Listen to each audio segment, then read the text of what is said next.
ଧାନ ବିଲରେ ସମସ୍ତଙ୍କୁ ଆଶ୍ଚର୍ଯ୍ୟ କରିଦେଇଛି ଏକ ଭୟଙ୍କର ଲୋମଟାଙ୍କୁରା ଘଟଣା।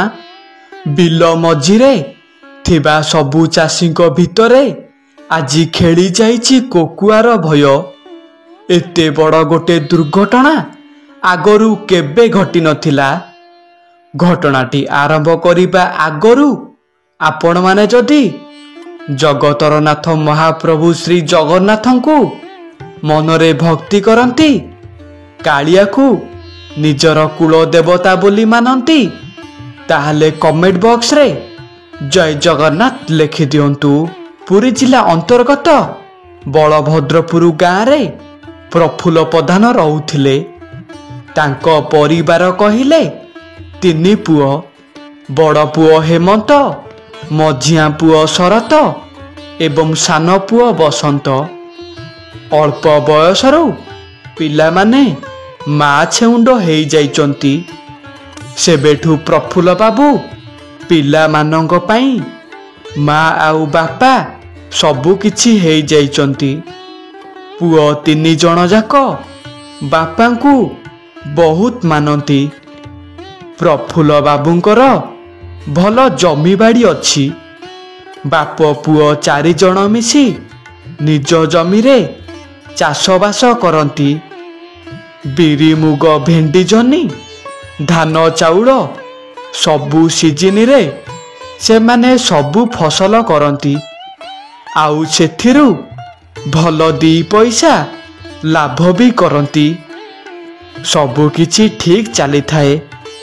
କିନ୍ତୁ ଗୋଟେ ଦିନ ହଠାତ୍ କିନା ପ୍ରଫୁଲ୍ଲ ବାବୁ ଆଉ ତାଙ୍କ ତିନି ପୁଅ ସନ୍ଧ୍ୟାବେଳେ ବସି ଖାଇଲା ବେଳେ ପ୍ରଫୁଲ୍ଲ ବାବୁଙ୍କର ହଠାତ୍ ଶୁଖିଲା କାଶଟେ ହେଲା। ଆଉ ତାଙ୍କ କାଶରେ ରକ୍ତ ପଡ଼ିଲା। ତିନି ପୁଅ ମିଶି ଆମ୍ବୁଲାନ୍ସ ଡାକି ପ୍ରଫୁଲ୍ଲ ବାବୁଙ୍କୁ ମେଡ଼ିକାଲକୁ ନେଇଗଲେ। ଆଉ ଡାକ୍ତର ବାବୁ ଚେକଅପ୍ କରି କହିଲେ, ତୁମ ବାପାଙ୍କର ଦେହ ବହୁତ ଖରାପ। ଆଉ 4 ଦିନ ଭିତରେ ଅପରେସନ୍ କରିବାକୁ ପଡ଼ିବ, ନହେଲେ ବାପାଙ୍କୁ କ୍ୟାନ୍ସର ହେଇଯିବ। ଡାକ୍ତର ବାବୁଙ୍କଠୁ ଏମିତି କଥା ଶୁଣି ତିନି ଭାଇଙ୍କ ମୁଣ୍ଡ କିଛି କାମ କଲାନି। କ'ଣ କରିବେ? ଆଉ ଡାକ୍ତର କହିଲେ ଏହି ଅପରେସନ୍ କରିବାକୁ 6 ଲକ୍ଷ ଟଙ୍କା ଦରକାର। ଡାକ୍ତରଙ୍କଠୁ ଏମିତି କଥା ଶୁଣି ତିନି ଭାଇ ଚିନ୍ତାରେ ପଡ଼ିଗଲେ। କ'ଣ କରିବେ? ଏତେ ଟଙ୍କା ପାଖରେ ନାହିଁ। କେମିତି ବାପାଙ୍କୁ ଭଲ କରିବେ ବୋଲି ଭାଇମାନଙ୍କର ମୁଣ୍ଡ କିଛି କାମ କଲାନି। ଶେଷରେ ବଡ଼ ଭାଇ ହେମନ୍ତ କହିଲେ, ଆରେ ବସନ୍ତ ଶରତ, ଆମେ 6 ଲକ୍ଷ ଟଙ୍କା କରଜ କରି ଆଣି ଆମେ ଆମ ବାପାଙ୍କୁ ଭଲ କରିଦେବା। ଆଉ ଧାନ ରୁଆରୁଇ ଟାଇମ୍ ବି ଆସିଲାଣି। ଆମେ ଆମ ସବୁ ଜମିରେ ଧାନ କରି ସବୁ କରଜକୁ ଧୀରେ ଧୀରେ କରି ସବୁ ସୁଝିଦେବା। ସବୁ ଭାଇ ଏମିତି କଥାବାର୍ତ୍ତା ହେଇ 6 ଲକ୍ଷ ଟଙ୍କା କରଜ କରି ଆଣି ବାପାଙ୍କର ଅପରେସନ୍ କରି ତାଙ୍କୁ ଭଲ କରି ଘରକୁ ଆଣିଲେ। ଆଉ କିଛି ଦିନ ପରେ ପ୍ରଫୁଲ୍ଲ ବାବୁ ବଡ଼ ପୁଅ ହେମନ୍ତକୁ ବାହାଘର କରିଦେଲେ। ଆଉ ବଡ଼ ବୋହୂ ବି ଭାରି ଭଲ। ଝିଅଟି ଘରର ସବୁ କାମ କରେ। ଏମିତି କିଛି ଦିନ ଯାଇଛି। ସାନ ଭାଇ ବସନ୍ତ ଗୋଟେ ଝିଅକୁ ବାହା ହେଇ ଘରକୁ ଆଣି ଆସିଲା। ଆଉ ବାପାଙ୍କୁ ଆସି କହିଲା, ମୁଁ ଏ ଝିଅକୁ ଭଲ ପାଉଛି। ଆଉ ଆମେ 2 ଜଣ ବାହା ହେଇକି ଆଇଛୁ। ସାନ ପୁଅ ମୁହଁରୁ ଏମିତି କଥା ଶୁଣି ବାପାଙ୍କ ମୁଣ୍ଡ କିଛି କାମ କଲାନି। ଠିକ୍ ସେତିକି ବେଳେ ବଡ଼ ଭାଇ 2 ଜଣ ଘରକୁ ଆସି ପହଞ୍ଚିଲେ। ଆଉ ସାନ ଭାଇକୁ ଯେଛା ତା ଭାଷାରେ ଗାଳି ଦେଲେ।